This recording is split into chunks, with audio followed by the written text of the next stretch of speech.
for the Cuyahoga County Fiscal Office, and I'll be chairing today's Board of Control meeting. So I will call the Monday, November 4th Board of Control meeting to order. Will the clerk please read the roll? Good morning, everyone. Calling the roll for the Monday, November 4th Board of Control meeting. It is now 11:04 a.m. We have Nan Baker, Dale Miller, Trevor Mackler serving as an alternate for Dan Brady, Mike Dever, Lisa Rocco serving as an alternate for the Fiscal Officer, Here. Lenora Lockett. We have a quorum. Thank you. Has everyone had a chance to review the minutes from last week's meeting? Are there any comments or concerns? Hearing none, I'll make a motion to approve the minutes from the Board of Control meeting of October 28th. Do I have a second? Second by Mr. Dever. All in favor? Aye.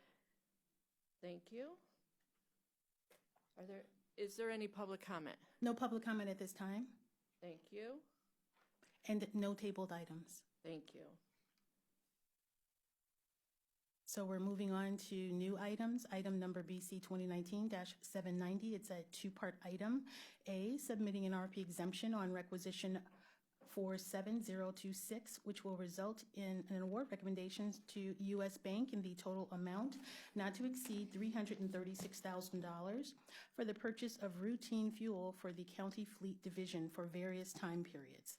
One, in the amount not to exceed $96,000 for the remainder of 2019, and two, in the amount not to exceed $240,000 for the period January 1st, 2020 through December 31st, 2020, and B, recommending the awards in connection with said RFP exemption. Good morning, Tom Pavich, Department of Public Works. This item we're requesting an exemption with U.S. Bank. It's to cover routine fuel purchases for our fleet division. It will cover the remainder of 2019 and 2020, and it's a not to exceed dollar amount. Okay, are there any questions on this item? Yes, Trevor? There was some advanced questions sent over, and I think the response that the clerk sent over was that Public Works would address this during the presentation, so I don't know if you had a chance to look at those advanced questions. I did, and I apologize for getting those late over to Andrea. So the significant decrease for 2020 is due to the addition of Harvard Road. The intent, I believe, is to drive most people in our fleet division over to the Harvard Maintenance Facility, which has new pumps out there, which will significantly reduce the need for the U.S. Bank Voyager program. I think our last division just moved into Harvard just recently, so by the end of this year into next year, we should hopefully see that drive over to Harvard for the fleet vehicles. So just to follow up to that point, Tom, so 2020, because of the dollar, 2020 is less because of Harvard Road? That's correct. Okay, and 2019, the 96,000 is only for the remaining 2 months? That's correct. Okay. Thank you. Any other questions? Yes. Yes, go ahead. Lenora Lockett, Office of Procurement and Diversity. You're saying Harvard, is that because Harvard has gas pump fuel tanks? And then are we going to have a contract for fuel? So we have a larger contract with another supplier for our big maintenance trucks with our sanitary road and bridge division. Our fleet division is separate. They've historically used the Voyager account. They're still going to have that for routine travel, et cetera, but the intent is to drive the fleet division vehicles to the Harvard location because it is a larger, we'll call it a hub. Fuel tanks. There is, yes, and I apologize. And will we have an existing gas contract, or are we going to be? We do. Our current contract for fuel expires the end of this year, which we're in the process of starting the January 1st contract to get in the system.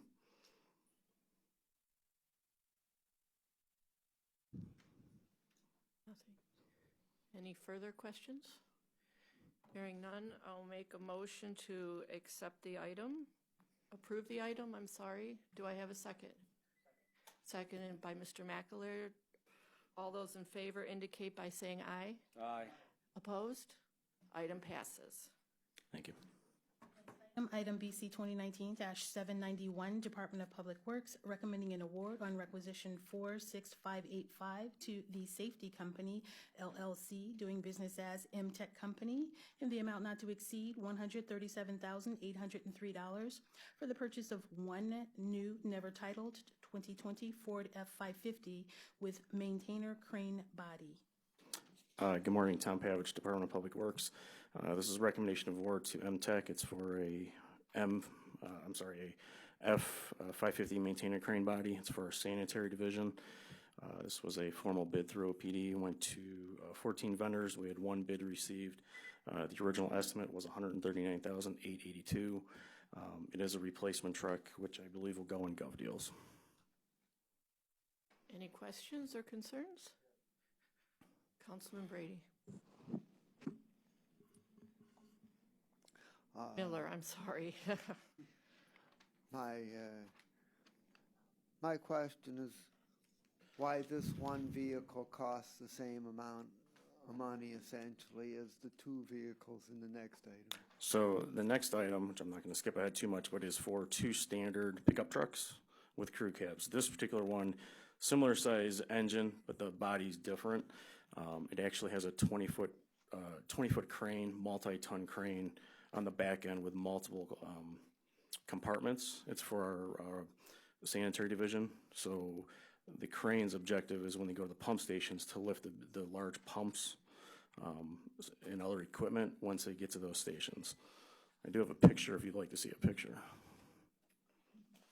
My 7-year-old says I need to use pictures more. Okay. And do you have any understanding of why we got only one bid on this? My assumption, my personal opinion, is there's probably a limited number of vendors that could do that part. You know, if you're looking for a standard pickup truck, you can get those just about anywhere. You know, this is a maintainer crane body. You know, the cranes, not too many businesses sell those or manufacture those. Okay, thank you. Any other discussion? Hearing none, I'll make a motion to approve the item. Do I have a second? Seconded by Councilman Miller. All those in favor indicate by saying aye. Aye. Opposed? Item passes. Next item BC 2019-792, Department of Public Works, recommending an award on requisition 46840 to LF Donnell, Inc., in the amount not to exceed $137,527.60 for the purchase of two new, never titled 2020 Ford F-550 crew cab trucks. Good morning, Tom Pavich, Public Works. This is a recommendation of award to LF Donnell for two crew cab trucks. This was a formal bid through OPD, went to 13 vendors. We had two bids received. The initial estimate was $148,755, and these are replacements for high mileage trucks. Questions? Councilwoman Baker? Thank you.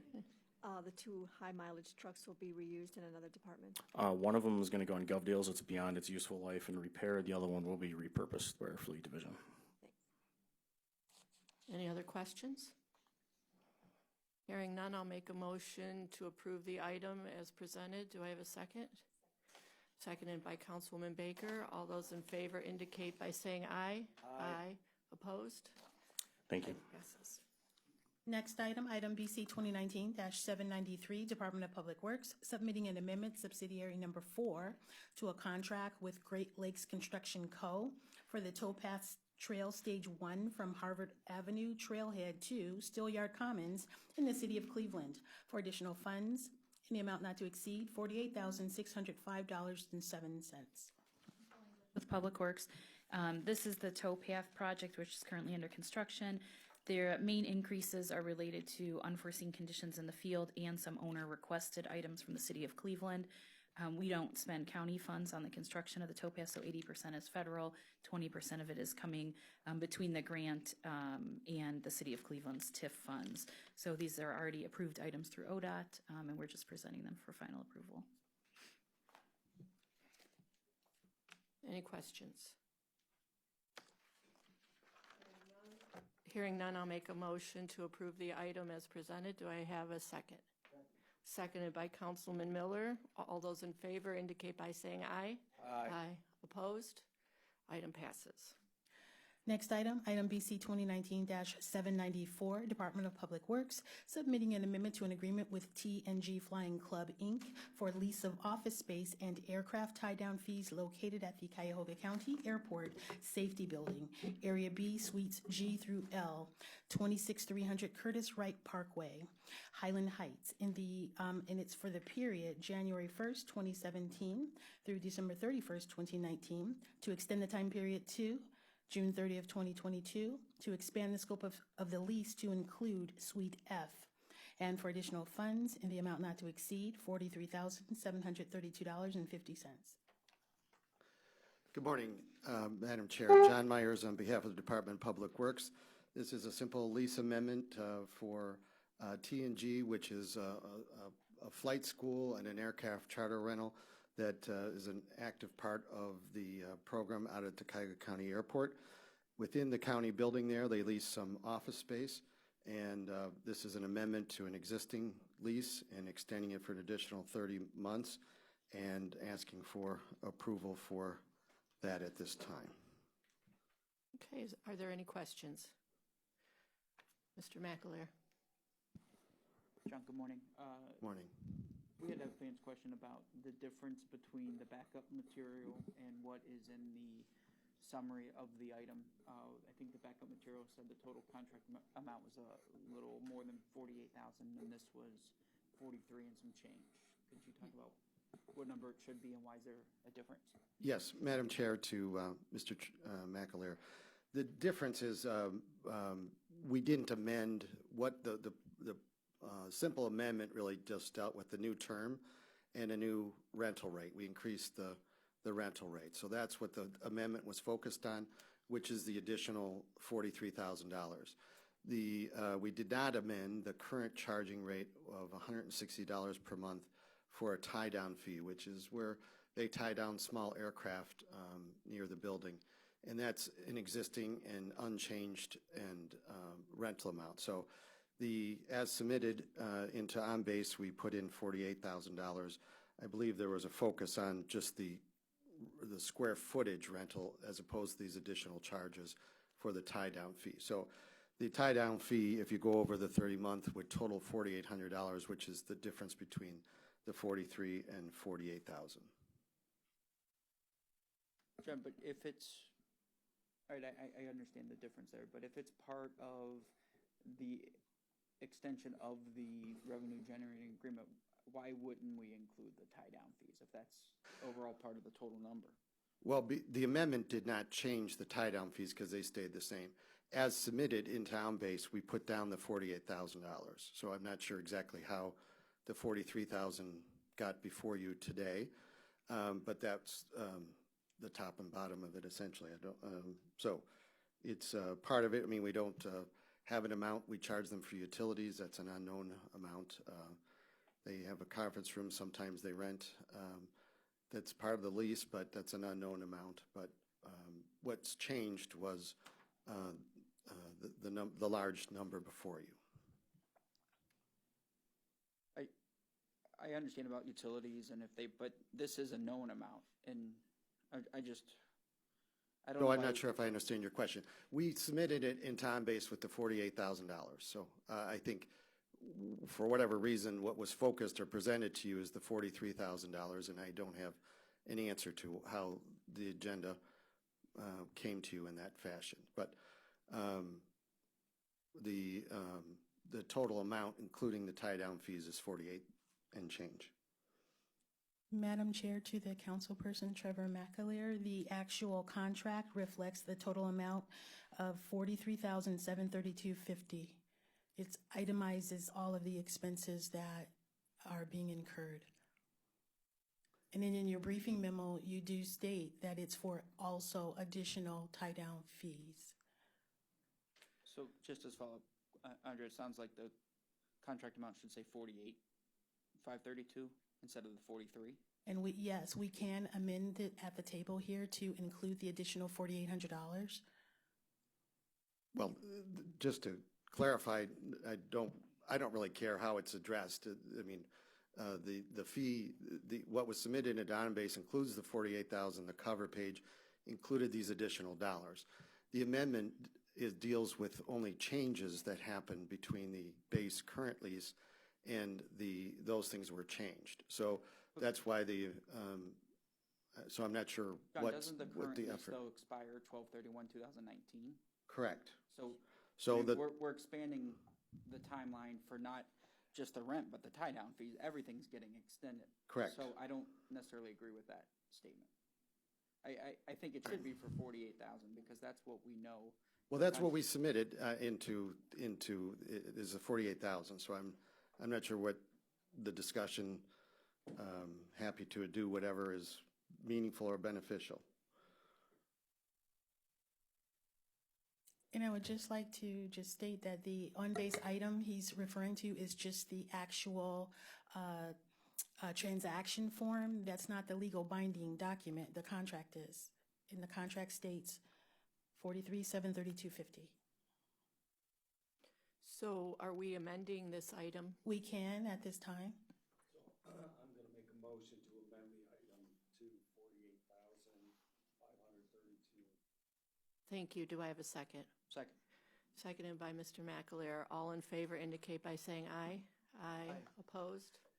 Okay, item amended. So I will make a motion to, yes, I'm sorry, Councilwoman Baker. It seems odd that we are ending this contract for 30 months instead of 36 months because now we're ending it in the middle of the year. Is there a reason why we didn't take it to a full 3 years? Yes, because I just in trying to, with things always changing there, tried to have a shorter term that's to our benefit as the landlord.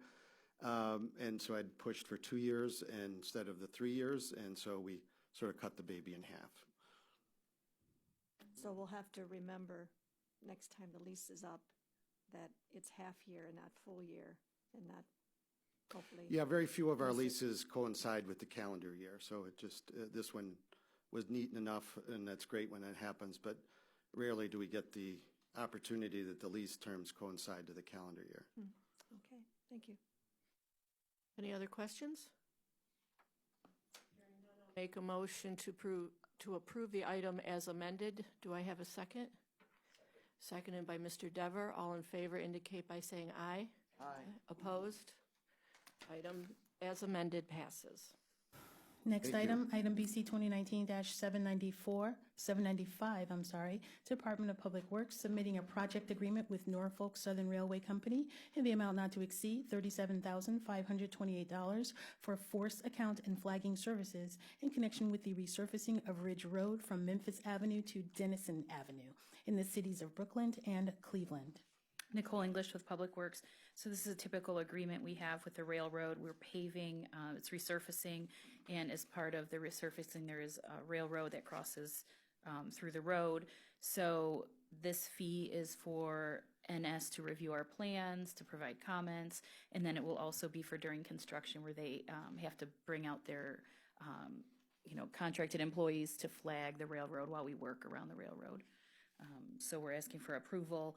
The construction will happen in 2020, so we'd like to get this agreement done in order to get them to review our plans. Any questions? Hearing none, I'll make a motion to approve the item as presented. Do I have a second? Second. Second by Mr. McAleer. All in favor indicate by saying aye. Aye. Opposed? Item passes. Next item is a two-part item, item number BC 2019-796, Department of Development. A, submitting an RFP exemption on requisition 45214, which will result in a payment in the amount of $50,000 to Global Cleveland for operational support for the period November 4th, 2019 through December 31st, 2019. And B, recommending the payment in connection with said RFP exemption.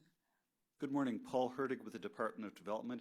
This is our annual operating support to Global Cleveland, which carries out very important functions actually related to the county's 5-year economic development plan in terms of attracting both people and businesses from all over the world to consider Cleveland as a place to live, work, and invest.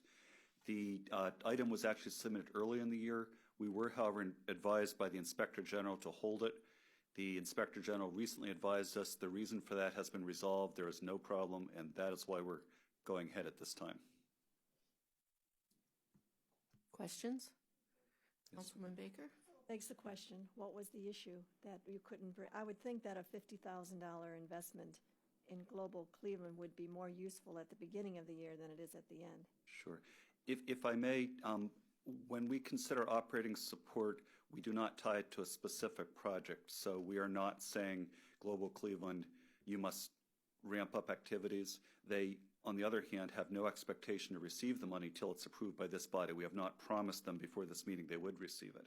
But in terms of the timing, we've been advised by Mark that there was a federal concern that was brought to his attention having to do with some federal funds, not county funds, but federal funds that had been involved with the principal of Global Cleveland, and that was resolved, and there was no debarment. And so Mark let us know that as far as he was concerned, the issue was dead, and we could proceed.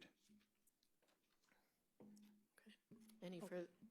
Just a quick, so next year, we will probably be asked earlier in the year for this same $50,000 for 2020? We have not received a formal request, but we do anticipate, to the extent our budget permits, that this will be one of the recommendations we'd make because they do continue to be very important to our strategy. Mr. McAleer.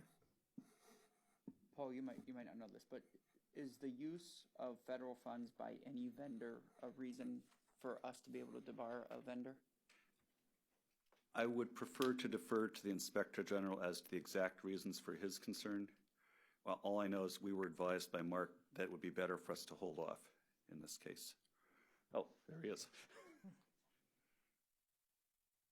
Mark Griffin, Inspector General's office. The answer is we wanted to be consistent with federal rules and federal debarment, and they were looking into whether there were ethical breaches that would require them to debar Global Cleveland.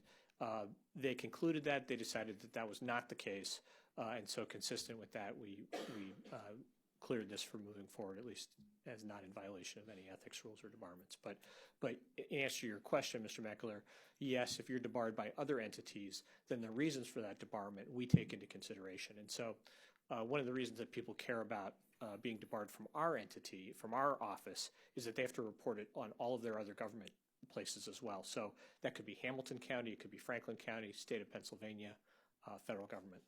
So we do care about those things, yes. Any other questions at this time? Move to approve. Move to approve by Mr. Dever. Do I have a second? Second. Seconded by Councilman Miller. All those in favor indicate by saying aye. Aye. Aye. Opposed? Passes.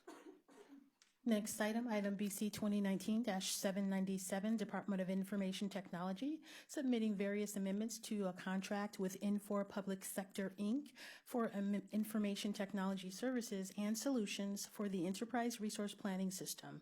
And it's for the period October 27, 2016 through October 26, 2021 to modify the scope of services effective November 4th, 2019, and for additional funds in the amount not to exceed $100,800 for Amendment number 29, Amendment number 39, Amendment number 41, Amendment number 42, Amendment number 43, Amendment number 44, Amendment number 45, Amendment number 46, and Amendment number 47, Amendment number 48, and Amendment number 49 as listed on the printed agenda. Janelle Green, Department of IT. So you have these 11 change orders that would apply to the Infor contract. The bulk of the 10 of the 11 are no additional funds to the contract. They are subtracting and adding funds into the Phase 99 portion of the contract that exists. But change order or amendment number 42 is for supplemental open enrollment support in the amount of the $100,800. This is to apply support again for open enrollment as it applies to the GHR. This was something that was had been reported at least since July in the Finance Committee and the council reports that Jack Ryan puts out. and was included in our capital expenses budget, but we didn't know if it was going to be operational or capital, so we put it in the capital in the events that OBM would have decided to make it capital. And we did confirm with the OBM team that it is a capital expense, and so it will be is being applied as such and would amend the contract to add on those additional funds. Are there any questions? Yes. Councilman Miller.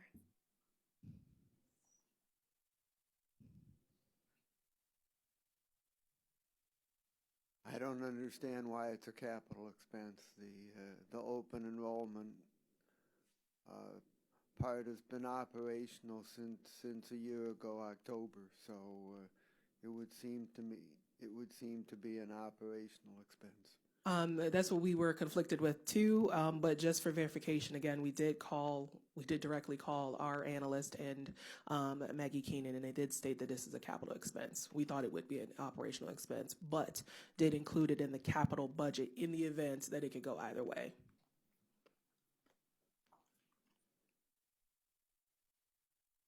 Could you ask Ms. Keenan to get back to us and explain why it's a capital expense? Absolutely. Councilwoman Baker? So just to understand, this is not an additional ask. This is just moving money from one place to another under the phase 99? All the other expenses with the exception of change order 42. So the change order 42 is an additional ask for the $100,800. Any other questions? Mr. McAleer? If you didn't have the issue with it being capital or operating, if you thought it was going to be capital, would it have been included originally with the big change order that just was approved by council, or were you always going to keep it separate? We didn't know. So that's what we kept it out of the original change, the massive change order for the 2.9.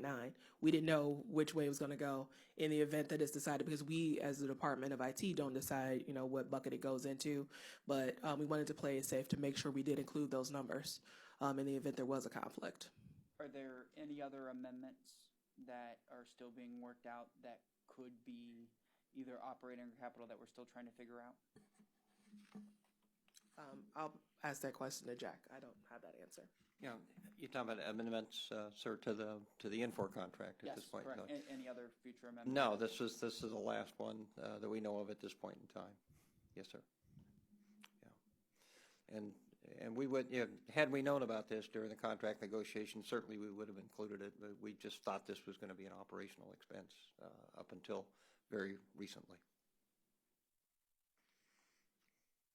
Any other questions? Just, if you don't mind.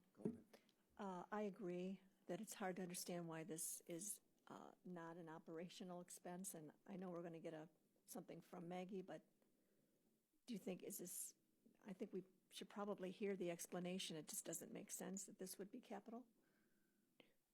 I mean, do you know why it is that this is? No, I do not. No, I do not. We all were anticipating it as an operational expense.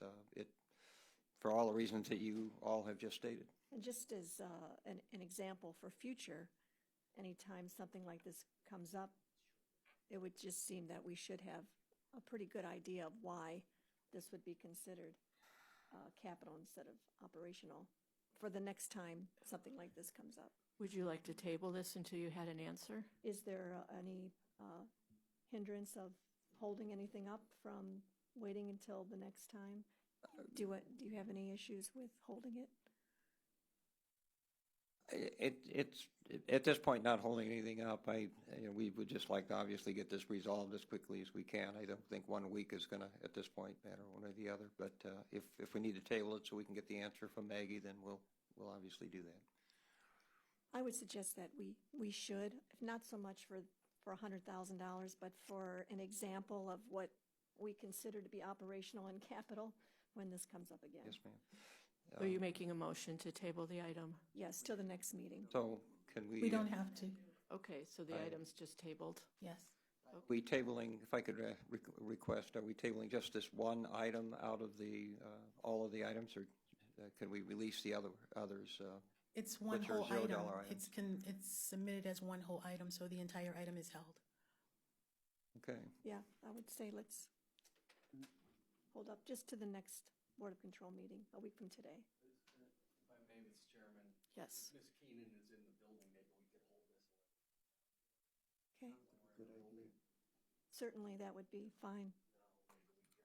She is in today. Okay. I have one more question. Miller? While Jack is here, there's an item in the ERP program that was scheduled for IST testing to begin today. Can you tell me whether that in fact is happening on schedule? Sorry, that's payroll IST. I believe that's the one you're talking about here. We've deferred for till the 18th of this month to start that. On which? For payroll, I believe you're right. you're talking about Yes. payroll IST, Yes. and we're deferring till November the 18th to start that. We're still validating some files that we need for that. Not expected to affect the rest of the schedule, but we are starting on the 18th. Okay, fine. Thank Yes, you. sir.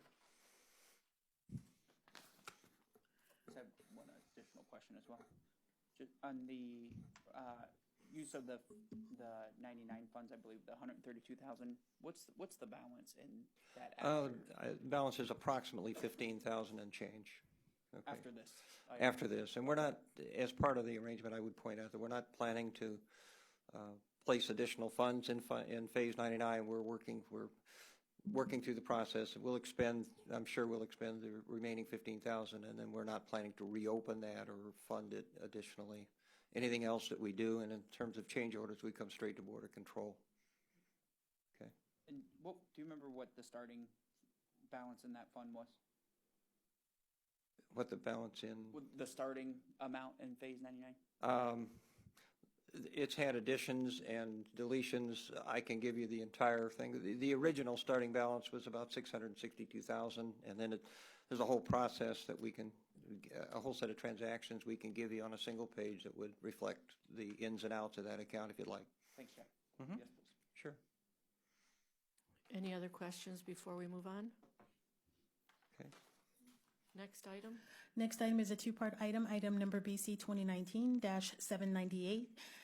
Department of Information Technology, A, submitting an RFP exemption on requisition 46952, which will result in an award recommendation to Dell Marketing LP in the amount not to exceed $16,543.90 for the purchase of 230 Microsoft Exchange licenses and 230 Enterprise Mobility and Security licenses for use by corrections officers at the Sheriff's Department.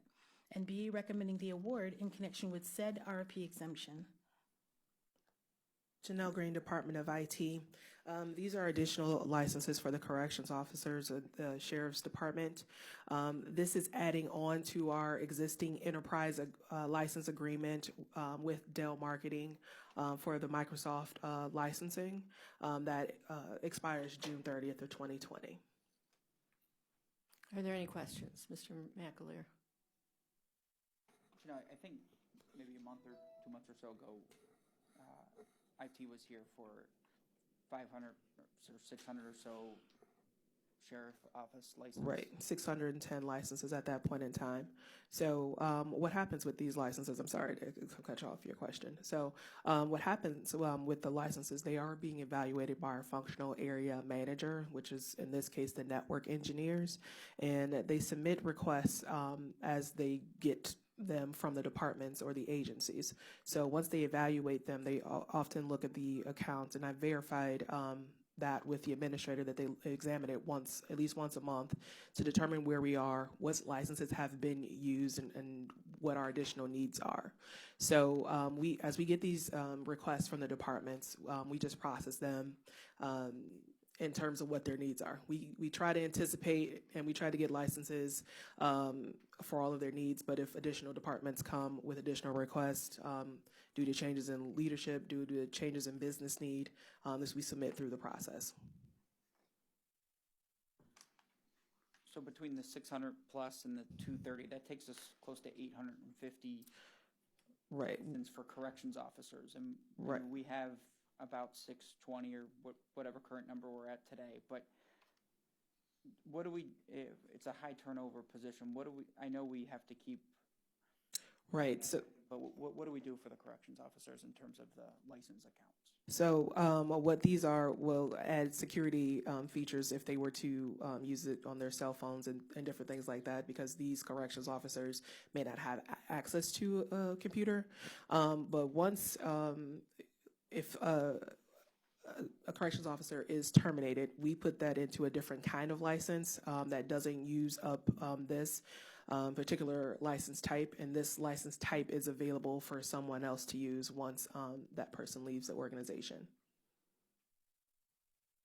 And then moving forward, we had a discussion with OBM to where IT, and we did mention this in our budget hearing, that IT will assume responsibility for all of the licensing moving forward. So it is the hope that we have less of these onesie twosie requests and have them all as one central license request once we go ahead with another EA agreement.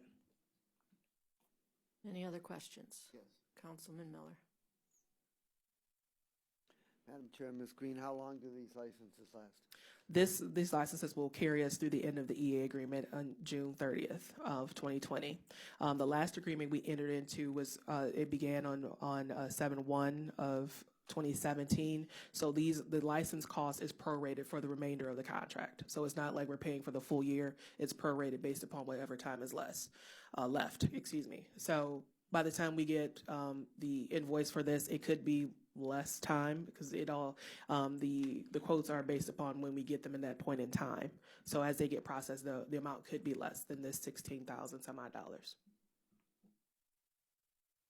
Madam Chair, Ms. Green, do we have a process that when licenses come to the end of their term, that we evaluate which ones were actually used and which ones were either not used or not used at all, and maybe not everything gets renewed? Yes, we do have a process where we do a true up or a true down. That usually happens in about July of annually. So we see where we are, and we'll have a decrease of licenses or something like that. So once we do bring this forward for approval later, we'll have a thorough examination of the licenses that we have to see if we need them moving forward. Any other questions? Hearing none, I'll make a motion to approve the item as presented. Do I have a second? Seconded by Mr. Dever. All in favor indicate by saying aye. Aye. Any opposed? Item passes. Next item, BC 2019-799, is a two-part item. Department of Information Technology, A, submitting an RFP exemption on requisition 47134, which will result in an award recommendation to EP Technology, Inc. in the amount not to exceed $11,049, and it's for the purchase of miscellaneous operating supplies for Microplex F60 high definition and F90 high definition mainframe printers. And B, recommending the award in connection with said RFP exemption. Janelle Green, Department of IT. These are for various supplies for running the continuous feed printers that are for the mainframe, which would include the report printers and also the check printers. So these particular supplies are kind of proprietary to these individual products. And so we are putting forth this request for these supplies. Any questions? Hearing none, I'll make a motion to approve the item as presented. Do I have a second? Seconded by Mr. Dever. All in favor indicate by saying aye. Aye. Aye. Opposed? Item passes. Next item, BC 2019-800, Department of Workforce Development, recommending an award on requisition 45052 to Strategic Resources Consulting, LLC, in the amount not to exceed $250,000 for outreach and communication services to develop and implement a communication and outreach plan for the period November 1st, 2019 through October 31st, 2020. Good morning, Mary Kelly on behalf of Workforce Development. Just to kind of set the background, this is 100% federal funding per the Workforce Innovation and Opportunity Act. So a well-coordinated communications and outreach plan is a high priority of the Workforce Development Board. In fact, goal 2 of our board's 2019 to 2023 strategic plan is to make OMJCC, the brand name, more visible and recognized as a top-of-mind place for businesses, residents, and our collaborative partners to go for workforce needs and services. And strategy number 1 is to develop and implement a communications plan. Our main focus for the communications plan will be local businesses and national businesses with operations that are here. We're well aware of the urgency surrounding talent needs and the skills gap in our area. Also, there's a white paper that was put out about 22,000 disconnected youth who are not participating in the labor force currently. They are youth 18 to 24 who have no plans for college and are not in the labor force. So we put out an RFP for a communications consultant in May. 6 responses were received by the Department of Procurement and Diversity. The Communications Committee of the Workforce Development Board convened a scoring team made up of 8 members of the committee. We evaluated 6 entries. 2 vendors had top scores of 79 points and 76 points out of 100, respectively. The next score was then 46, 36, 35, and 22. So we contacted the references for the 2 finalists of the highest scores. They had interviews with our team, the deputy director and OMJCC management. As a result of all of the evaluations, the Communications Committee has recommended Strategic Resources, LLC, and to our executive committee, who unanimously approved it. Strategic Resources was both the highest rated vendor, and they also had the lowest cost proposal in terms of services. Strategic Resources Consulting is based in Cleveland. They've been in business for 25 years. Their primary business is communications, public affairs, and outreach with a very heavy grassroots approach, which is what we need to reach the disconnected job seekers who are not utilizing our services. Part of their partnership is with a company called Acclaim Communications, who will handle the business outreach side, especially for small to mid-sized businesses. Our focus grouping from our strategic plan showed that smaller and mid-sized businesses do not know what the Workforce Board does. They are not aware of the services that we can provide, which could really kind of be as far-reaching as a turnkey human resources operation for them. So Strategic Resources is going to serve as the project lead for the implementation, and the principal is a man named Ken Dowell. This is for the community communications and outreach work. Their past clients have included the American Petroleum Institute, Cuyahoga County's Invest in Children, and Cleveland State. So they're going to work with us to better inform businesses and residents as the solution for businesses and talent needs and disengaged youth with authentic communication that will meet customers where they are and where they live, both physically and as consumers of media, with messages they understand and trust. Okay. Any questions? Councilwoman Baker. Thank you. I tried to anticipate. So this project is new? Yes, ma'am. New county. And you know, with any new project of a long term challenges of workforce training. I mean, we've been working on workforce training for as long as I've been here and years before that. So how do you take a new program with an old challenge and make sure that you're not working within a silo, that other workforce development offices, agencies, all that are invested, schools? I mean, there are so many different tiers of those wanting to improve upon workforce training, colleges, community colleges, Cleveland State, as you mentioned. How do you bring all that together? It's great that we got a federal funded, but how do you bring all those different entities so that we're not duplicating services or confusing those that are seeking the service? No, that's a really good question. So, first of all, this is a communications and outreach plan, and our board is business-led, business-driven, but we do have a lot of collaborative stakeholders, such as Cuyahoga County Department of Development, our workforce agency partners at the state and at the local level, and we've been very intentional about collaborating. And in fact, we see this effort as a way to kind of leverage all of the communications efforts that are going on with our service providers and our partners. So this is a way to consolidate them all and make sure that the things that you mentioned, such as duplication of effort and services, are not occurring. How long is this grant for? I don't see the dates.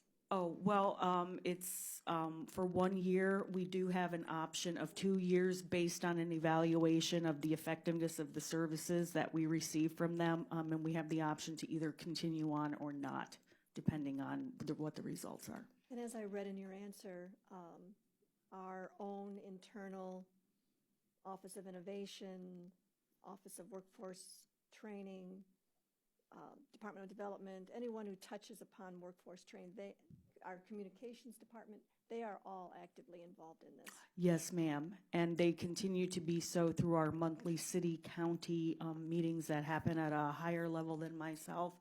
But yes, we specifically are working with the communications department. We did not engage yet the Office of Performance and Innovation, but we would certainly be happy to do that. Okay. And of course, you'll have, I'm sure, a report at the end of the year? Yes, ma'am. End of this term? Yes. Yeah, good, thank you. You're welcome. Any other questions?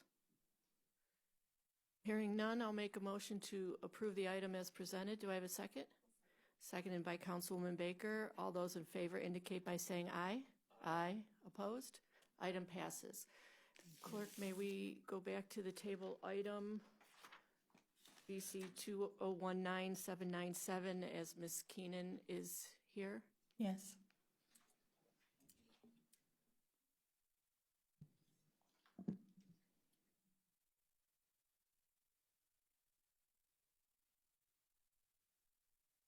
Would we like to readdress the question to Ms. Keenan? Yep. We were confused as to why the 100,800 or 108 is considered operational and not, or capital and not operational. Maggie Keenan, Office of Budget Management. That amendment was to bring in extra support to have open enrollment happen. So the only thing that's operational are maintenance expenses. This is specific to getting the ERP moving.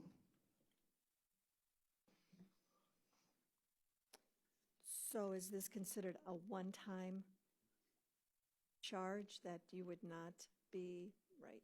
Yeah, that's my understanding. And even though it involves personnel? Oh yeah, there are personnel expenses in the capital project. Anything related to getting the project done is part of the capital budget. We want to be able to, at the end of the day, look at it and say, this is what it truly costs us to do the project. If I have another county call and say, what is it, we have to include all of that. So if we have to call in extra support from Infor or whoever to get open enrollment done, then that's what we have to do, and that's part of the project cost. Operating expenses are ongoing maintenance. Councilman Miller. This is actually the second year that we've done open enrollment under the ERP project, and they apparently did it successfully last year. What is required to be done now that wasn't done or anticipated last year? That's not something I can answer. I'm not involved in the project. The additional support that we had was to help us configure vendor benefits, interfaces to vendors, help with the configuration of those benefits plans, the changes from year to year, assist the HR staff with, we didn't have expertise fully on board to do the kinds of configuration for benefits that we needed to this year. So not only to help them through that process, but also to do some knowledge transfer to the HR staff so that they're, better qualified to deal with open enrollment on their own going forward. So those kinds of activities were all operational in nature. Madam Chair, Mr. Ryan, do you consider this an unusual and one-time kind of situation, or do you think going forward we're going to have some additional cases where we're going to have to bring in additional consulting from Infor to handle various aspects that are supposed to be operational and up and running? We're obviously trying to minimize that, and we're, as briefed, if we talked about in some other briefings separately, the intent here is to bring county staff up to speed and to add to that staff to make sure that the county has the ability to handle this going forward. So I would, short answer to the question, I think, is that we would consider this to be a one-time charge for this year for this particular area. Okay, thank you. Yes, sir. So it is concerning, I think, that we would still be needing capital money for a project that we thought we were already past. So, I mean, if you're saying that this was an unusual case and you don't anticipate that it will happen again, and that we just needed to reinforce what we already have done and succeeded at, I just am concerned if we allow it now, will we see this again as another capital expense for something that we thought we were already past? Right, and we didn't understand until recently that it was going to be a capital expense. We considered it to be more operational, as open enrollment happens every year, right. And it happened successfully last year. So we just needed that additional assistance to get through that process. Okay, so I guess for Maggie, do you anticipate that we would see this again, even if it's not for payroll, but for other parts of the ERP, that we could be expensing more capital, even though it's we're there and past it and successful and we can check the box? When we're there and past it and successful, no. But we're not anywhere close to being there and past it and successful. Even though so we did open enrollment last year, but last year we had not transferred all of the SAP data into Infor. We had not transferred all the benefits data into Infor. So last year all we did was click, I don't want to minimize it, but we clicked some buttons and then all of that was transferred into SAP. So we did not do, I would argue we did not do open enrollment last year in the new system. We did a part of it last year in the system, and then we had to integrate that with our current legacy systems. We are under deadlines now. Council's made it very clear that they want us to meet certain deadlines. The Chief of Staff has made it very clear we have to meet deadlines. I don't think it's unreasonable to think we might have to call in additional supports. I don't know staffing levels in HR. I know in fiscal we're down some staff, so if we have to bring in outside help to get the project done, that's maybe what we're going to have to do to get the project done if we want to get it done on time. These are questions we're going to have to ask, though. Do you want to get it done on time, or do you want to get it done cheaply? Well, I think the answer is we've already postponed it many times, and that we have to put a line not only in the sand but in the concrete and say enough's enough. The longer we postpone, the more it costs us, much more than what we could be. I don't disagree, paying. Absolutely. So every year, you're going to be paying for that maintenance cost for another year. So there is a cost to delays. But then the other side of that, we don't have the resources in-house. Clearly, we didn't have the resources in-house to do a full open enrollment in HR, and more importantly, to do it right. So there's a difference between scrambling, getting it done, and then having a workforce that can't use the system, or having a system that doesn't work for us. So, Jack, if I may ask you, for open enrollment, asking for this additional funding, do you believe that we will no longer need more additional funding to complete open enrollment if it wasn't, as Maggie has stated, wasn't completed last year? No, I wouldn't. I would not anticipate for open enrollment next year, if that's the question, that we would need the same funding for next year. So I think we've done a lot of the knowledge transfer that I talked about a minute ago has been done this year. I would caveat that with if we somehow were to turn around and make major changes to union contracts and those kinds of things, which affects benefits plans, which affects the configuration for that, then there's always that possibility you could have something that, whether we consider that capital or operational, there's always the chance that something complex could come out of a new union contract or something that could affect the way that those are configured. That would be my caveat statement to that. But as long as we're roughly where we are now in terms of unions and benefits, then I would not anticipate that. All right, well, that certainly answers, at least whether we agree or not, it answers the question. So Okay, thank you. Mr. McAleer? Yes, sir. Councilwoman Baker and Maggie's points, though, I mean, every year we have benefit changes and things. So you're confident now that the knowledge transfer has taken place, that we won't need it? I mean, we know this time, 11 months from now, we're going to have benefit changes into the system, and you think we're going to be able to do that? I believe that we're, for most of the routine changes, I'm going to caveat it that way, routine changes, no major union changes, et cetera, from what I just said, I believe that we're configured to do that. Can I just ask, what an example of a major union change would be that we would require this contract?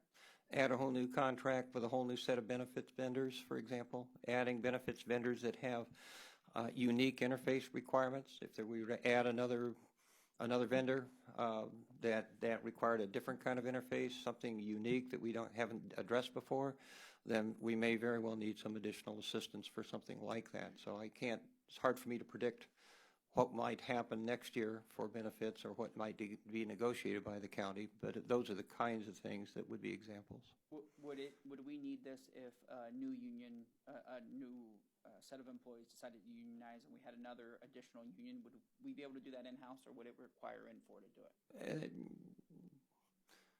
Depends on the form of that. We'd have to see how close it was to an existing contract and an existing set of benefits. We may require some assistance for something like that. That would be, we'd have to look at the situation, but that could require some assistance. I mean, for the most part, we know who our vendors are going to be because we do 3 or so year contracts. Right. So we know who the vendors are. We don't, short of someone closing their doors and not being able to provide the service for us, we know who our vendors are going to be. So right. I'm not quite sure where a major vendor change would take place. The rates are relatively projected for next year, but we know we're going to have probably changes from this year. But I just anticipate that you're going to be back here asking for Infor again. Maggie Keenan. So this is also an issue of training, and we haven't trained everybody yet, and so I think we have now a recommendation that we add scripts to the training that says, how do you add a new vendor? How do you add a new benefits plan? How do you add a new union?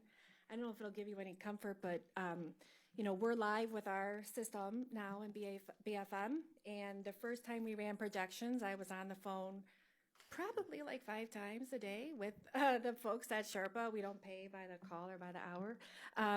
But then we ran projections for third quarter, and we've only called them once. So there is a little bit of a comfort factor that, when you do open enrollment, you don't want to get it wrong. You don't want to get it wrong because we have 7,000 employees who'd be very upset.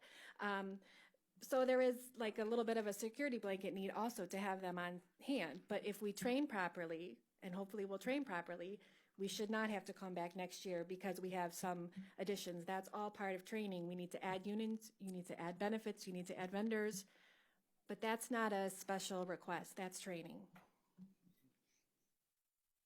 Okay. Questions? So would we like to vote on this then? All right, well then I will make a motion to approve the tabled item BC 2019-797 for approval. Do I have a second? Seconded by Councilman Miller. All in favor indicate by saying aye. Aye. Opposed? Item passes. We're moving on to item number BC 2019-801.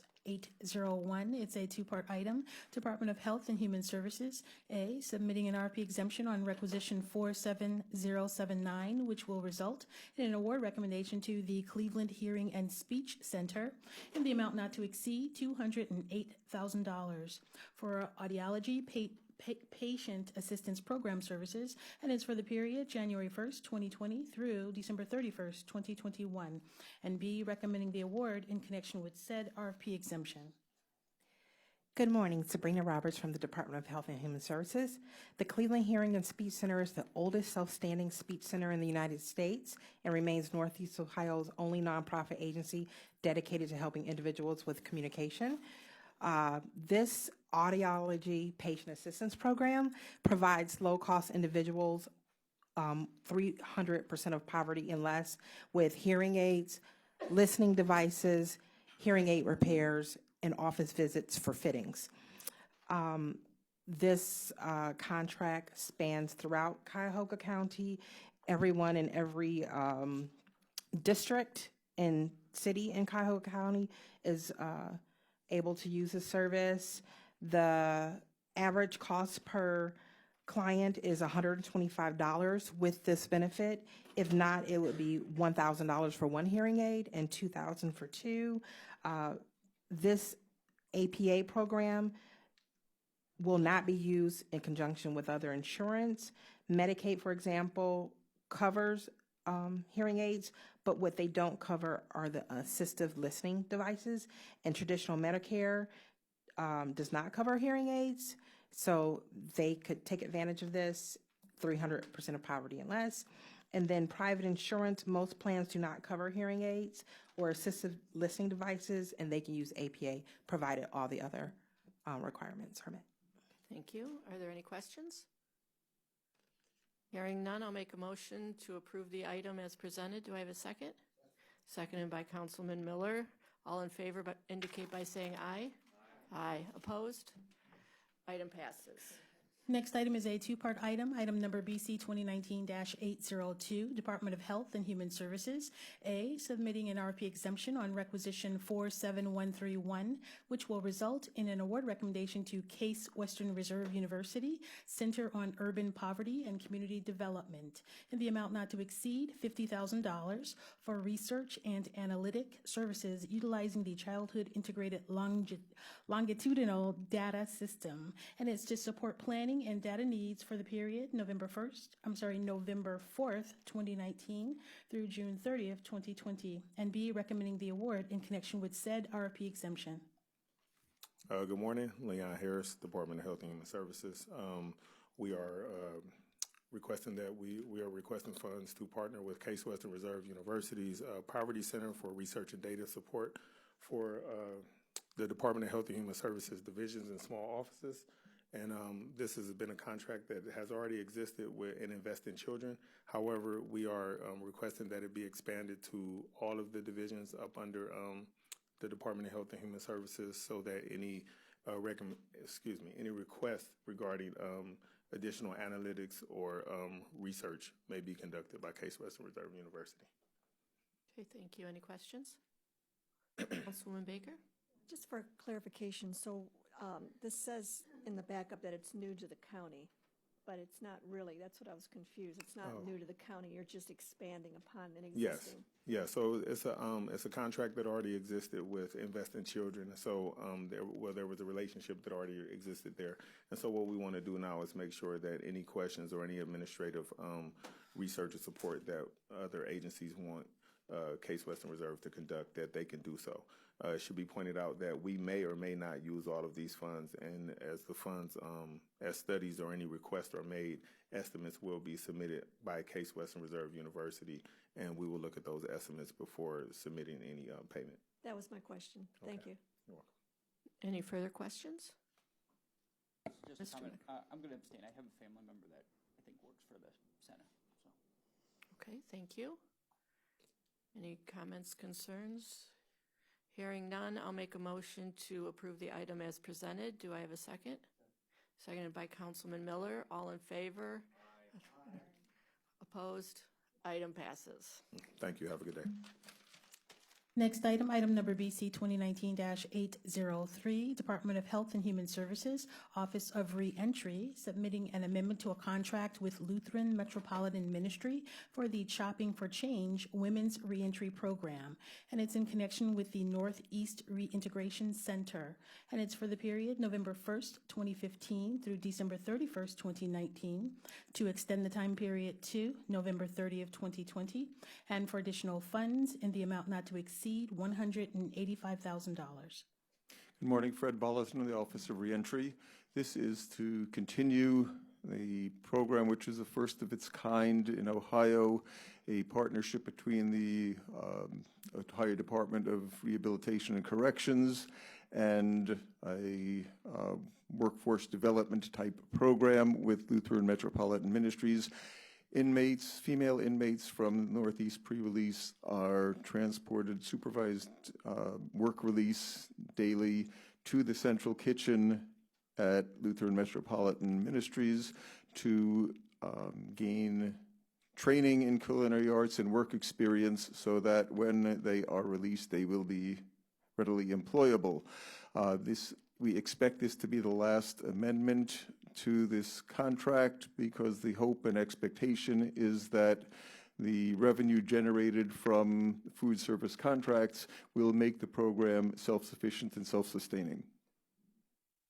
Thank you. Any questions? Hearing none, I'll make a motion to approve the item as presented. Do I have a second? Seconded by Mr. Dever. All in favor? Aye. Opposed? Item passes. Next item is a two-part item, item number BC 2019-804, Department of Health and Human Services, Office of Reentry. A, submitting an RP exemption on requisition 46899, which will result in an award recommendation to Oriana House, Inc., in the amount not to exceed $100,000 for the operation and administration of the Adult Transition Model Program, and it's for the period November 4th, 2019 through September 30th, 2021, and B, recommending the award in connection with said RP exemption. This is Fred Bollison with the Office of Reentry. This contract is in conjunction with the federal grant from the Department of the Bureau of Justice Administration from the Department of Justice. This is with Oriana House to expand its adult transition model program, which currently is funded through the Office of Reentry in state correctional facilities. This will extend the program into the county jails, which provides case management and referral services to people pre-release, and then following up at Oriana House post-release. We need an RP exemption because they were written into the grant. Questions?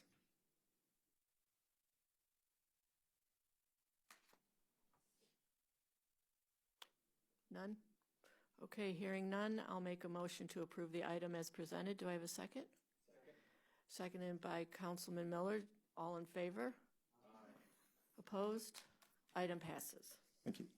Next item, BC 2019-805, Department of Health and Human Services, Community Initiatives Division, Office of Early Childhood, recommending an award on requisition 46037 and enter into a contract with CMT Consulting, Ltd., in the amount not to exceed $200,000 for comprehensive awareness and outreach campaign services for the Office of Early Childhood and Universal Pre-Kindergarten programs.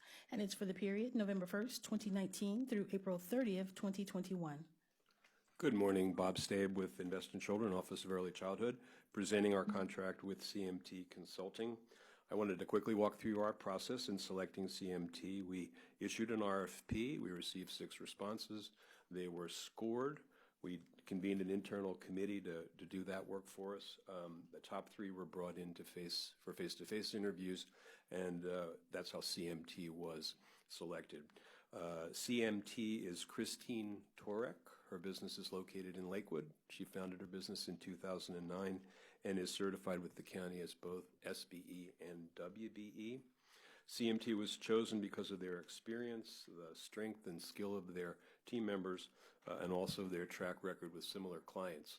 I just wanted to point out significantly they've done work for United Way, for the Domestic Violence Center, for the Cleveland Free Clinic, and significantly to us, they've done work for the Pre-for-Cle initiative, which is the Cleveland Metropolitan School District's preschool initiative. So we thought there'd be a good synergy there. In terms of our goals here, basically they're straightforward. We want to increase awareness. We want to increase enrollment. And the way we're proposing to do that is to create this larger identity that we can then transfer to our providers so that they can keep the message out there, keep the momentum going. We understand that we won't have $200,000 a year in perpetuity. So we're hoping that by designing a plan, developing materials, digital media strategy, traditional media strategy, that we will have something that we can work then with our providers to carry forward into the future.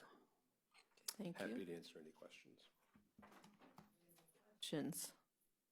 Councilwoman Baker? So we're trying to raise the awareness and increase enrollment. Do we have a waiting list now for UPK? Is there programs in place now that we're raising the awareness that we can't provide because of funding? Not a waiting list. We have under-enrollment, which is what we're trying to address. And this campaign would not just focus on our UPK program. It would look at early childhood mental health. It would look at our Spark early literacy home visiting, our Bright Beginnings home visiting. So we would see this as really raising awareness. I don't know if you had a chance to get to any of the Cleveland Rising Summit, but I wish I had a nickel for every time someone said, oh, we need an early childhood this, we need a UPK that. Yeah. The county has that, but people don't know about it. So the programs that you just listed that are in place now and are there to help those that are in need, particularly our children, they don't have a communications plan? These are nonprofit organizations or the City of Cleveland Health Department or the County Health Department. So what they would have would be very modest. And historically, we've kind of left them on their own with that, and I think we've come to the point where we realize it's not working. And especially with the opportunities with digital media and digital advertising, we think we can do much better. So if I may, so you're going to try and bring in all of these different pockets of agencies and organizations and nonprofits that are on their own trying to do good things and bring them under one umbrella for communication purposes. The nonprofits that are currently under contract to invest in children. So, that would be the Board of Health for our newborn home visiting program, the Cleveland Department of Public Health for Moms First, the Educational Service Center for Bright Beginning, Family Connections for Spark, the Adams Board for Early Childhood Mental Health. So those are the nonprofits that I'm talking about, and government. And whatever those nonprofits do now, as little as it may be, will they be able to devote their attention to you and to this program and perhaps put their funding wherever they're putting it to better places? That's our hope. Yeah. That's exactly our hope. Yeah, I mean, we wanted to try to do as much as we can up front so that they'll have materials and a logo and, all of those kind of brand identity things. Okay, you come back to us in 1 year? It'll be 18 months. 18 months. Yeah. Let me just also add, first step in this would be a research phase, and part of that research would be with our stakeholders. So, even in that process, we're going to be starting to get their buy-in. Right. Okay. When do you think you would what is your timeline then? 18 months, but how much time is going to be spent in your research phase before you can even get the word out? Do I know the answer to that question? I don't, council member. But our communications here in the county I think I read, is all part of this, and so they've been part of our effort. They provided input on our initial RFP, and then two of our committee members in reviewing the proposals were also from the Office of Communications. So we're trying to link them in as much as possible. But in that year and a half of this $200,000 contract, you feel confident that not only will you have the research phase, but you will have the implementation phase? Oh, absolutely. I'm sorry. Yes, yeah. There's a creative development. There's a digital strategy as part of this. There's a traditional media strategy, and then there's an evaluation. Okay. It covers all of that. Good. Thank you. Mr. McAleer. Bob, how many slots do we have available in the UPK program that we're under-enrolled in right now? You know, I'm going to do this off the top of my head. We're at about 91%. So we have 4,200 slots. So about 420. Something in that area. Yeah. Has that been typical over the years, that same percentage availability? The simple answer is yes. Now, I want to also mention we've had a previous contract, in fact, with Strategic Resources a year and a half ago. They did a very intensive grassroots campaign, and they were able to nudge the needle up. We saw it in the enrollment in the fall of 18, which is when they were focused. We didn't see it this year. So yes, the simple answer to your question is yes. That's about par. Do you know how many approximately we saw an increase when Strategic Partners got us the increase in 2018? I think we got up to 94%. I mean, and that was, Trevor, they were doing door knockers, around specific sites. That was the strategy that we used with them.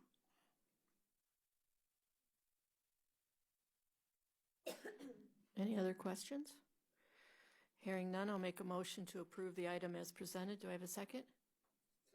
Second by Mr. Dever. All in favor? Aye. Thank you very much. Moving on to item number BC 2019-806, Department of Health and Human Services, Division of Children and Family Services, submitting an amendment to a master contract with various providers for emergency assistance services, and is for the period May 1st, 2018 through April 30th, 2020, for additional funds in the amount not to exceed $422,825 for A, contract with A to Z Furniture Company, Inc., B, contract with Dave's Supermarket, Inc., C, contract with West 25th Furnishings and Appliances, Inc., and D, a contract with National Mattress and Furniture. Good afternoon, Paul Porter, Health and Human Services on behalf of the Division of Children and Family Services. You might recognize this contract as one where we had an amendment to the master agreement a few weeks ago for JCPenney that provides emergency clothing assistance.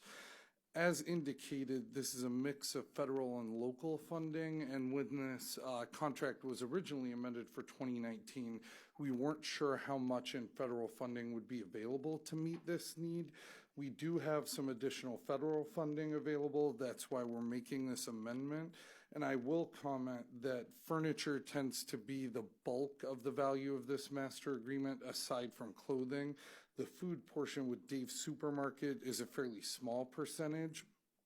We make these purchases in order to avoid further engagement with the Division of Children and Family Services. So if a call comes in and a need can be met by using these emergency dollars to help a family get food or a crib or a mattress for a child, this is kind of a less invasive intervention with that family, and we're able to kind of help them out immediately rather than open up an ongoing case with the Division of Children and Family Services.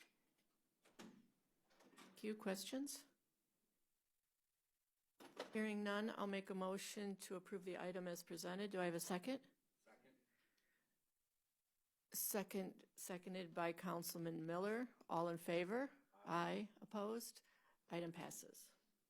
Next item, BC 2019-807, Department of Health and Human Services, Division of Children and Family Services, recommending an award on requisition 46507 and to enter into a contract with the Legal Aid Society of Cleveland in the amount not to exceed $40,000 for juvenile educational legal services. And it's for the period November 1st, 2019 through October 31st, 2020. Good afternoon, Paul Porter, Department of Health and Human Services on behalf of the Division of Children and Family Services. This was an informal bid where 11 vendors were contacted to seek out a vendor to provide educational legal services for the Division of Children and Family Services. We use these services in cases where a child in the custody of DCFS would run into issues at school, whether it's something like truancy, some issue where they're facing discipline, including suspension or expulsion, and then advocacy for kids in DCFS custody that might need special needs assistance in school. The current vendor, Legal Aid Services, was the only vendor out of the 11 that we contacted to submit a bid for this. We did have to do a second effort to seek additional vendors, and again, just Legal Aid applied. The Division of Children and Family Services is very satisfied with the services they get from Legal Aid, and we'd appreciate approval to enter into a new agreement with them. Thank you. Any questions? Hearing none, I'll make a motion to approve the item as presented. Do I have a second? Seconded by Councilwoman Baker. All in favor? Aye. Opposed? Item passes. Next item, BC 2019-808, Court of Common Pleas, Juvenile Court Division, recommending an award on requisition 44946 and enter into a contract with Belfair Jewish Children's Bureau in the amount not to exceed $180,000 for substance abuse services for the Juvenile Drug Treatment Court. And it's for the period October 1st, 2019 through September 30th, 2021.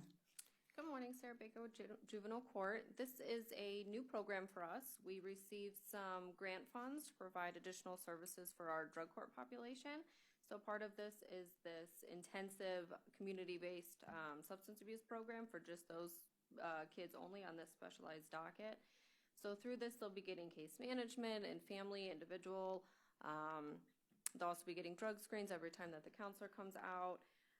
They'll be seen about 4 to 5 hours per week for about 3 to 6 months under this program, and then they will be provided, it's called an integrated co-occurring treatment model through Belfair, and it's an evidence-based program.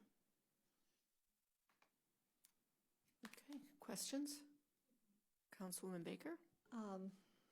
Because it is a new program and I see that it is paid through a grant, I just wonder how we communicate with the larger picture of the opiate dollars coming in from the lawsuit settlement, so that we don't either duplicate services or that they're aware that $180,000 is going into a program that is brand new. I mean, do you talk at all to those that are, trying to figure out where all these dollars should be placed? As far as I know, the court has not really had too many discussions with how that funding is going to be dispersed or where it's going or what it's for. So at this point, I don't think that we have any knowledge of that. Okay. Well, this is probably an example of what I meant earlier, of all different types of dollars coming in from places that we may not be aware of. And here's a brand new program for $180,000 for substance abuse that we should know is happening, so that when we put this money into different places, that we don't try to do the same thing, and we're completely unaware because of this, and many other programs are trying to do the good things that we're going to be spending that money on. I guess it's more of a comment than anything else. Okay. Any additional comments, questions? Hearing none, I'll make a motion to approve the item as presented. Do I have a second? Seconded by Councilwoman Baker. All in favor? Aye. Opposed? Item passes. Next item, item BC 2019-809, Court of Common Pleas Juvenile Court Division, submitting an amendment to a master contract with various providers for the Shelter Care Spectrum of Services program, and it's for the period March 1st, 2018 through February 29th, 2020, to expand the scope of services and for additional funds for one provider in the amount not to exceed $30,968.68. A contract with Beachbrook, B, a contract with the Cleveland Christian Home Incorporated, and C, a contract with the Carrington Youth Academy, LLC, to expand the scope of services to include referred youth from the Coordinated Approach to Low-Risk Misdemeanors, also known as the CALM program, effective November 4th, 2019, and the additional funds are, again, in the amount not to exceed $30,968.68. Sarah Baker with Juvenile Court. This is an amendment to our master contract for shelter care services.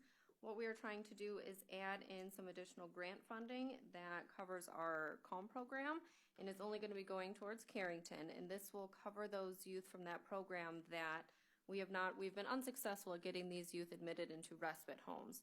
So Carrington has agreed to accept these youth.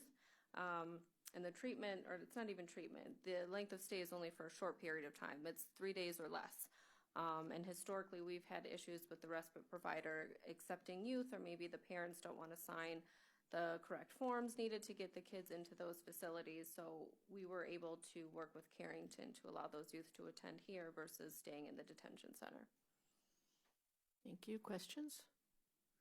Hearing none, I'll make a motion to approve the item as presented. Do I have a second? Seconded by Mr. Dever. All in favor? Aye. Opposed? Item passes. Next item is a two-part item, item number BC 2019-810, Court of Common Pleas, Juvenile Court Division.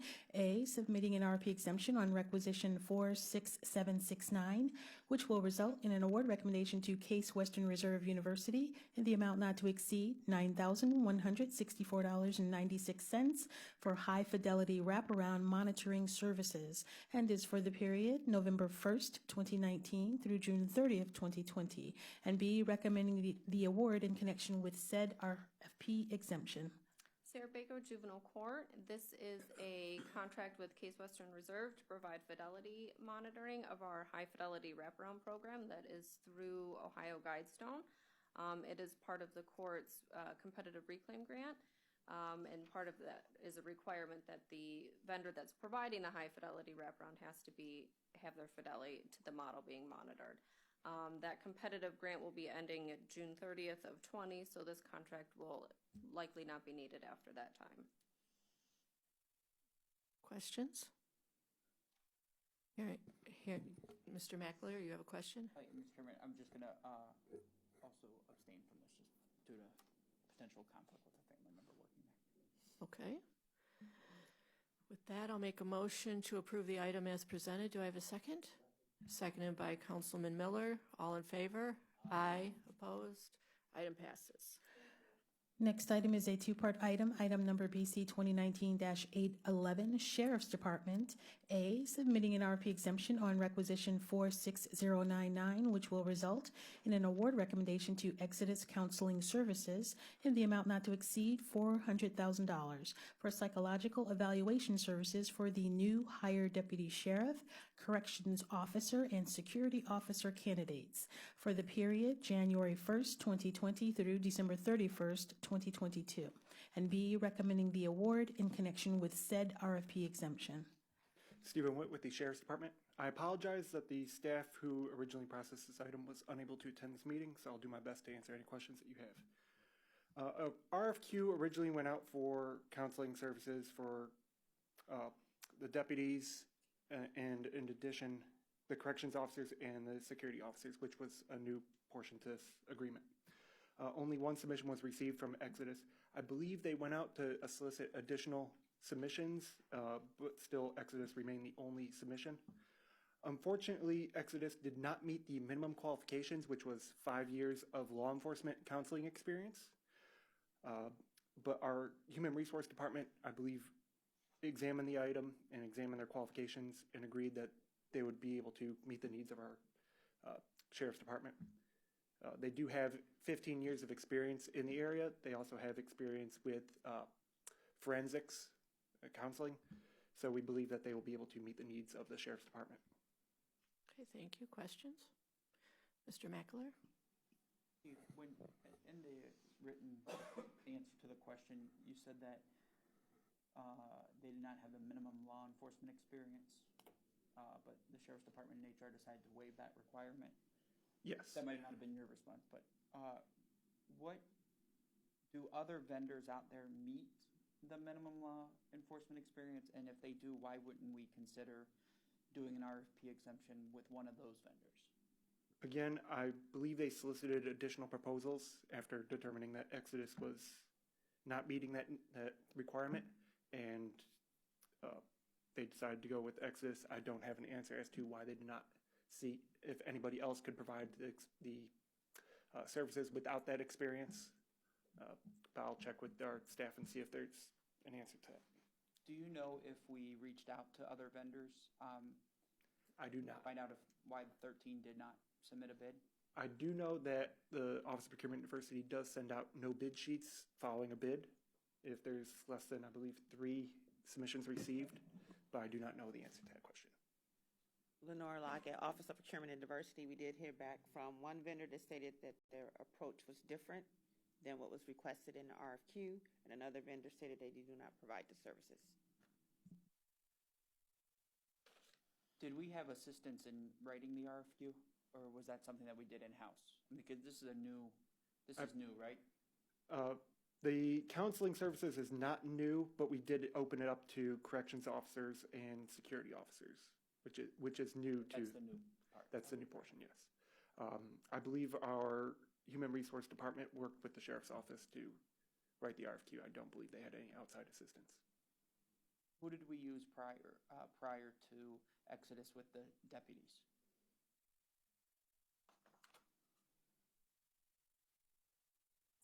I do not have the answer to that right now. I will get that for you. I'm a little concerned that we're willing to waive the minimum law enforcement experience. And I understand that we only had the one vendor respond, but Exodus didn't even meet the initial requirements in our bid. And I think something of this magnitude, I'm just concerned, this is a good thing that we're opening it up to corrections officers and security officers, but if possible, I'd like to just get a little bit more background of what they weren't meeting in terms of what we wanted. Before the vote? I think so, and particularly, if possible, to get some more background of how we differed from at least the one vendor that said we use a different approach than what we're proposing, just to make sure we're getting this right. So it is my understanding you'd like to table this item as well? If we can, and it looks like we have time because the start date is January 1, 2020. Okay. Thank you. Item tabled. Moving on to item number. I'll get those answers for you. Item number BC 2019-812, Office of Innovation and Performance, recommending an award on requisition 46498 and enter into a contract with Urban Leap, Inc. in the amount not to exceed $23,000 for an innovation management platform in connection with the Lab at Cuyahoga County project, and it's for the period November 4th, 2019 through October 31st, 2020. Catherine Tkachuk, Innovation and Performance. So this contract is to provide a platform for the Office of Innovation and Performance to manage the lab at Cuyahoga County. I think I've spoken to you about the lab, but it's a new program that will support local businesses and entrepreneurs by allowing them to test their products or services in a public sector organization, including the county, Metro Parks, and NOACA. The contract is specifically to provide a way to manage the program from application through the pilot projects. It will be used for creating and accepting the applications, application review and selection by the participating public sector organizations, planning the pilot projects, managing those, sharing the results, and then capturing updates on program graduates from it. Urban Leap was selected through an informal RFP process. We put that out for 2 weeks and we received 4 proposals. One was late, so we evaluated 3 proposals. Urban Leap was selected due to their experience, and they were also the lowest cost proposal and provided some of the best customer support. They have experience helping local governments do pilot programs, such as the PGH Labs in Pittsburgh, Las Vegas pilot programs, and in San Mateo County. And then again, I think just to reiterate, during the budget hearing and some of our conversations on this, there have been questions as to whether or not this is a duplicative program to things that other businesses and entities offer, such as a Jump Start, Flash Starts, those. So we did go back and confirm. We went back to those. That was a question as we were developing this program. We asked that same question. Is this something that's needed? Is it needed in the market? And when we met with Jump Start, Flash Starts, Launch House, Tech Hive, we've also met with ThinkBox, CSU's Weston Ideation Lab, BW, the IOTC, and Venture for America. All of them voiced back to us that this was something that was needed for local businesses and entrepreneurs and was not something that was duplicative. Questions? Mr. McAleer or Councilman Miller?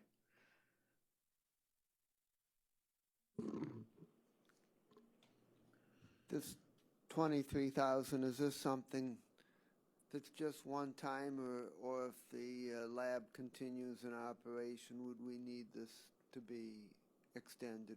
Yeah, so this is for our first year. So the 23,000 is for a 1-year contract that we could do. We could run the lab multiple times in that year if it's successful, but to extend beyond it, we would have to come back for an amendment to the contract. And I think we had put forward a 1 year to try it out, see how it goes. If that, we have the ability to do 2 1-year amendments. Okay, thank you. Mr. Meckler? Kevin, and you have this within your existing budget, right? This isn't related to the additional items that you requested during your budget hearing?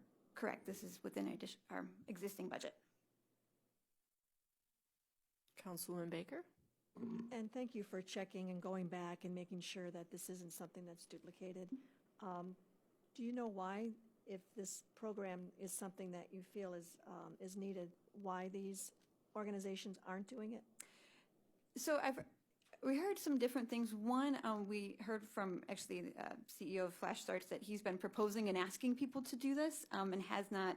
I wasn't aware of that when we had developed it, but he had a whole pitch deck of I've wanted people to do this, but some of it's a little bit of a different entity, a different type of program that I think most people think of supporting local businesses as a dollar support.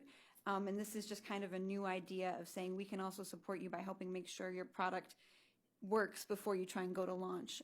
So that's what we've heard, that maybe it's just kind of a new type of thing or something that people don't always think of, or maybe have the space to do it. Okay, I've expressed in the past some reservations only because there's so much within our own county system that needs perhaps some innovation and work on trying to streamline, especially with our ERP system coming up, that the need seems overwhelming at times, where we could do better than what we're doing in being innovative and more mainstream in our activities.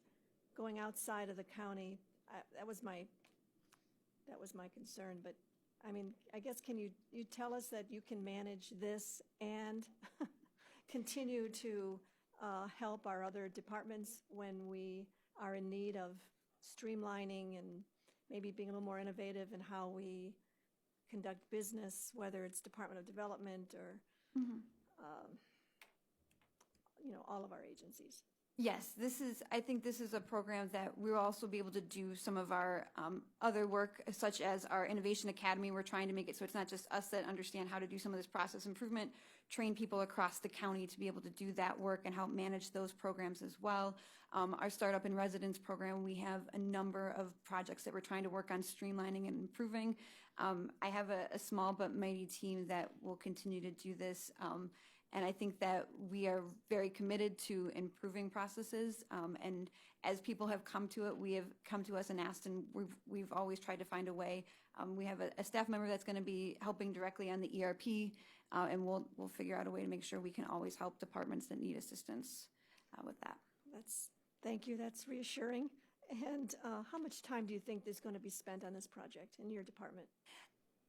It will vary. I would think that during the small portion where we're doing some applications and having people out and the initial kickoff of the pilot, it will probably take about 20 to 30% of a staff member's time.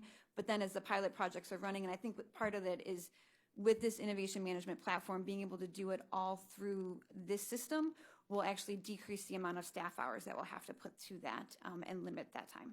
Right. Thank you. Any additional questions? Hearing none, I make a motion to approve the item as presented. Do I have a second? Seconded by Mr. Dever. All in favor? Aye. Opposed? Item passes. We're moving on now to exemptions. Item number BC 2019-813, Department of Public Works requesting an alternative procurement process, which will result in award recommendations to a maximum of 3 county-eligible and Ohio Department of Transportation pre-qualified providers in the total amount not to exceed $1.5 million for on-call heavy construction services on a task order basis, each in the amount not to exceed $200,000 for various road and bridge repairs, and it's for the period May 1st, 2020 through April 30th, 2023.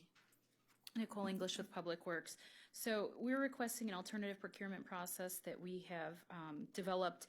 And the main need for this is right now when we have something that comes up that's a little more than what our maintenance folks can handle, but not enough to bid out as a big job or to put plans together, we don't really have a good way to contract for that. So similar to what we do on our sanitary department, we're asking to do this for Road and Bridge.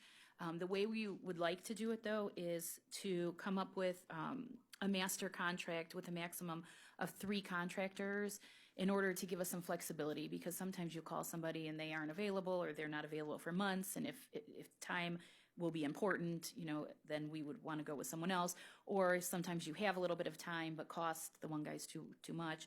So the way it's set up is that we would put out an RFP that would look at qualifications and costs. And really when we're looking at costs, because we don't know what all we would have to do, we'd be looking at overhead costs, markups on subs, markup on equipment. That's sort of the cost we would evaluate. We'd select the top 3 vendors and enter into a master contract with them for 3 years with an amount not to exceed 1.5. Then when a task would come up, we would put out a mini bid. And so we would ask the 3 contractors to give us a mini bid on each of these tasks, then select from those who submitted. In some cases, not all 3 of them might say they can't do that task at the time, so we're not guaranteed that we would get 3 every time, but at least it would give us some flexibility, and then issue the task order. You will see, I think a question came through, will council see this? You'll see the contract. So this is just getting us to a point that we could release the RFP, and then we would come back and present the contract to council. Since it'll be 1.5 million, it'll go to council. So this is just getting us started. That period is just our estimate when we could get a contract under. It would change based on the actual contract that comes forward, but this is our estimate for when you would maybe see the actual contract. Okay. Questions? Mr. McAleer. Nicole, who are these type of vendors that we normally do work with at the county that would bid on something like this? Like, what are we talking, like per construction stuff, like those type of vendors, or? Yeah, I think the smaller contractors, I mean, you're probably not going to see Kokosing or Great Lakes go after it, but I would say the smaller vendors. I mean, what we've been seeing is, you know, we might have a guardrail run that's bigger than our people can handle in-house, or trees. We have to cut trees down before certain times because of bad limitations. So if we haven't sold the actual construction contract, we need somebody else to go take the trees down, or else we could be waiting for 6 months to start construction. So kind of smaller firms, and they probably will have a paving contractor with them.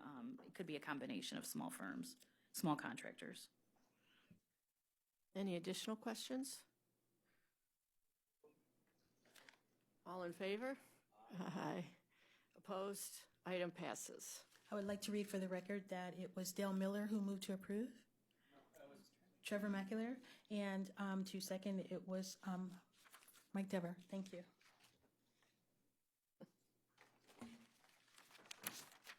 The next item, item BC 2019-814, Department of Health and Human Services, Community Initiatives Division, Office of Homeless Services, submitting an RFP exemption on requisition 46877, which will result in an award recommendation to the Salvation Army in the amount not to exceed $538,941 for the PASS Rapid Rehousing Program for single adults in connection with the fiscal year 2018 HUD Continuum of Care Homeless Assistance Grant Programs.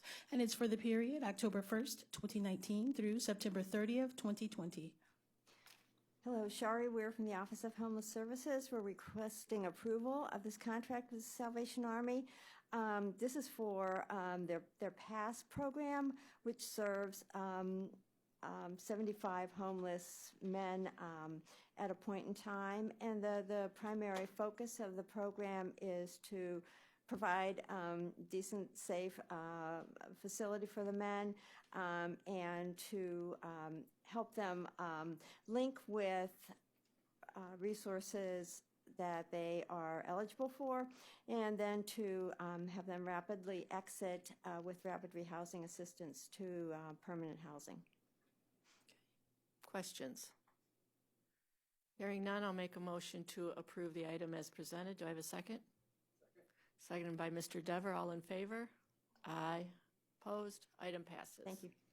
Next item, BC 2019-815, Sheriff's Department, requesting an alternative procurement process which will result in award recommendations to various county sheriff's departments in the total amount not to exceed $490,000 for prisoner board and care services to alleviate overcrowding in county jails, pursuant to Ohio Revised Code Sections 341.12 and 341.14 for the period November 4th, 2019 through December 31st, 2021 for A, Geauga County in the amount not to exceed $245,000, and B, Wood County in the amount not to exceed $245,000. Stephen Witt with the Sheriff's Department. Again, I'll do my best to respond to any questions. This is a longer-term solution to the previous exemptions you've seen come forward for Geauga, Wood, and Seneca counties. This will provide funding for 2 years for Geauga and Wood counties and allow the Sheriff's Department to create not to exceed purchase orders and handle those payments as they come in. There were some advanced questions regarding how many inmates they expect to send over. We do not have an estimate at the time. Ken Kojevar at the Sheriff's Department is handling that distribution and figuring out when and who can go where. In addition, the per diem rate per inmate is $75 per day for each Geauga and Wood counties. Questions? Councilman Miller. Why are we not doing Seneca County? I believe that they want to use up Geauga and Wood counties, and they feel that they have enough space to handle our needs for this time. Okay, and just a comment that we need to get on with bail reform and mental health diversion so we get the population down so that we really don't need this at all. But until that time, this makes sense. Absolutely. Any Councilwoman Baker. So how did they arrive at 490,000 if they're not sure how many prisoners or inmates that'll take care of? That is a good question that I do not have an answer to at this time. So we don't know. It is a not to exceed amount, so if they don't necessarily have to spend up to that amount. I believe it's more just this is an estimate that they believe will cover it, and just so we don't have to keep bringing the item back to the board every couple months. What is the capacity for Geauga County and Wood County for taking extra prisoners or inmates? I do not know what the capacity is. I do know that Geauga County has more space than Wood County at this time. But again, it depends on how many inmates that they themselves have at any given time. And so we just need to send them to whoever has that capacity open. And one other question, the $75 per inmate is considerably lower than what our inmate, which we don't think is enough. So $75, is that how we base the 490,000 based on 75, or just seems like we're pulling numbers out of the air here and not really knowing? The $75 is what Geauga and Wood counties agreed to. I believe it covers their costs. As for how that factors into the $245,000, again, I believe it's just asking for enough money to cover any inmates that we need to send, any surge of inmate population to keep us below our capacity. Right. We will pay as we need. Is Yes. that right? Okay, thank you. Mr. McAleer. Stephen, do you know if we pay any administrative fee to the counties, or is it just a flat $75 per day? As far as I'm aware, it's just a flat $75 per inmate per day. Okay. Councilwoman Baker. That leads me to transportation costs, all of that. Is that? I believe transportation costs are at the county's expense. Okay. Councilman Miller. Move approval. Seconded by Mr. Dever. All in favor? Aye. Opposed? Item passes. Thank you.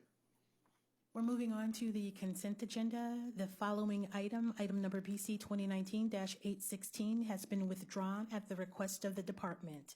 So the remaining items to be considered are BC 2019-817 through 820.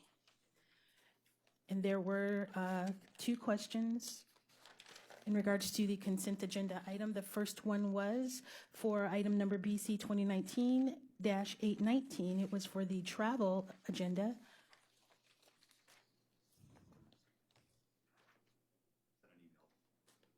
It was too late. Members of the board, Paul Herdig, Department of Development. I apologize, my email came too late. We had an oversight. As the chief operating officer, I'm accountable. I put a system in place to better track the chief's travel so this doesn't happen again. Councilwoman Baker. As indicated in the backup, it was more that you had, this person was just absent or ill or something. It wasn't so much knowing his schedule, it's just that he wasn't there, and so everything just kind of ended. We should not rely on one staff person, and we have a better system in place now. You do? Yes. That's all I wanted to hear. Any further questions? Just a comment that even though it wasn't not advance approved, it was cheap. I mean, to do anything in Washington, D.C. for $463, it doesn't get any better. Thank you. There wasn't a hotel cost in this either. Without getting into Ted's personal situation, he has a resource available such that he's able to stay in D.C. without paying a hotel. Okay. Any further questions? Hearing none, I'll make a motion to approve the items on the consent agenda. Do I have a second? Seconded by Councilman Miller. All in favor? Aye. Opposed? Items on the consent agenda are approved. There are no, there's no public discussion and no other business. I'm sorry, no other business. Okay. Then I will make a motion to adjourn the meeting. Do I have a second? Seconded by Councilman Miller. All in favor? Aye. Meeting adjourned.